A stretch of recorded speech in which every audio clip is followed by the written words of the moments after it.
শেহতীয়াকৈ কৰোণাক লৈ অসমৰ সংবাদ মাধ্যমকে ধৰি ছ'চিয়েল মিডিয়া সম্পূৰ্ণভাৱে ব্যস্ত হৈ আছে।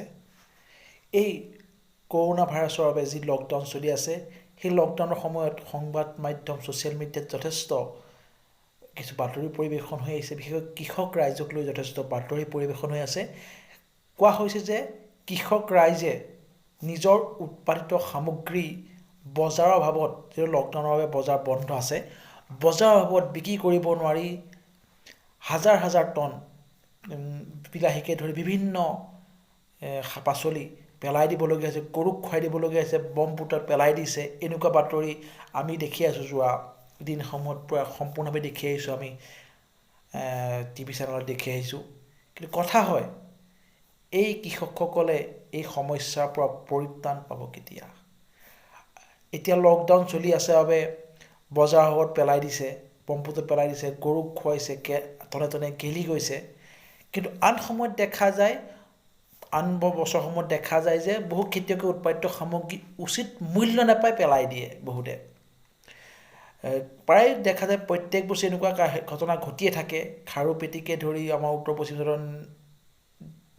কৃষি ভাণ্ডাৰ স্বৰূপ উত্তৰ পশ্চিম যোৰহাট, জাজিমুখত আৰু গোলাঘাটৰ সৰু পথাৰৰ পৰা উৰিয়ামঘাটৰ পৰা যিবোৰ পাচলি আহে, প্ৰায় এইবোৰ বাতৰি প্ৰত্যেক বছৰে প্ৰচাৰিত হৈ থাকে যে উচিত মূল্যৰ অভাৱত খেতিয়কে প্ৰতিবাদ কৰি ইমান টন বিলাহী পেলাই দিছে, ইমান গাড়ী বেঙেনা ডাষ্টবিনত পেলাই দিছে, তেনেকুৱা এটা বাতৰি পৰিৱেশন হৈ থাকে। এইবাৰ বাতৰি পৰিৱেশন হৈছে যে বজাৰৰ অভাৱত খেতিয়কে বিলাহী, তনে তনে বিলাহী পেলাই দিছে, বিভিন্ন শাক পাচলি গেলি গৈছে, বন্ধাকবি পোকে ধৰিছে, এনেকুৱা কিছু বাতৰি পৰিৱেশন হৈছে। এতিয়া প্ৰশ্ন হয়, এই সমস্যাবোৰৰ পৰা আমি পৰিত্ৰাণ পাম কেতিয়া?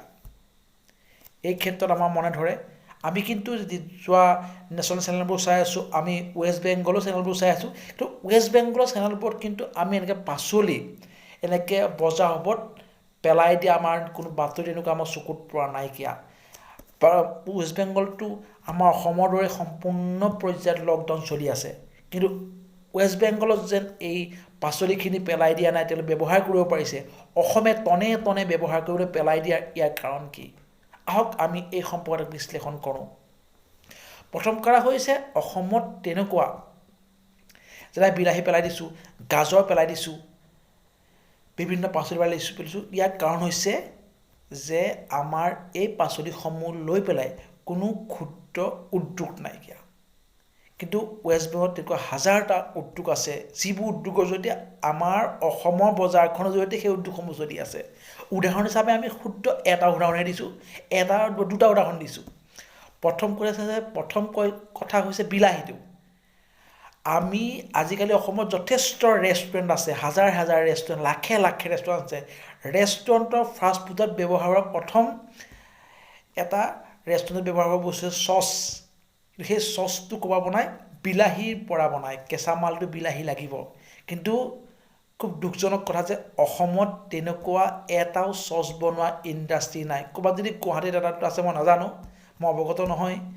কিন্তু আমি জনাত কলিকতাত এনেকুৱা 60-70টা ইণ্ডাষ্ট্ৰি আছে।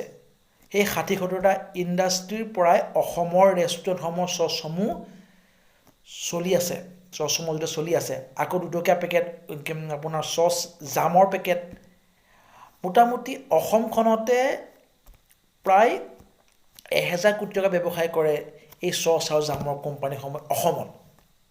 একেদৰে গাজৰ, আমি যি গাজৰ পেলাই দিছোঁ, গাজৰ গেলি গৈছে, ভেঁকুৰে ধৰি গৈছে মাটিতে, মানে বজাৰত তেওঁলোকে খনা নাইকিয়া খেতিয়কে।